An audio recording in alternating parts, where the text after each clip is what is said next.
কুমিল্লার মনোহরগঞ্জ উপজেলার Lakshmanpur union BNP ও অঙ্গ সংগঠনের উদ্যোগে এক কর্মী সমাবেশ 22 ডিসেম্বর রোববার কান্দিপাড় প্রাথমিক বিদ্যালয় মাঠে অনুষ্ঠিত হয়েছে। এতে প্রধান অতিথির বক্তব্য রাখেন উপজেলা পরিষদের সাবেক চেয়ারম্যান মোহাম্মদ ইলিয়াস পাটোয়ারি।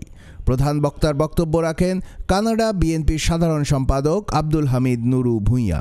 অন্যান্যদের মধ্যে আরও বক্তব্য রাখেন বিএনপি নেতা মোহাম্মদ ইউসুফ ভূঁইয়া, জহির হক, মোহাম্মদ শরীফ হোসেন, মোবারক হোসেন, আবুল কালাম আজাদ, মাসুদুল আলম বাচ্চু সহ বিভিন্ন নেতৃবৃন্দ।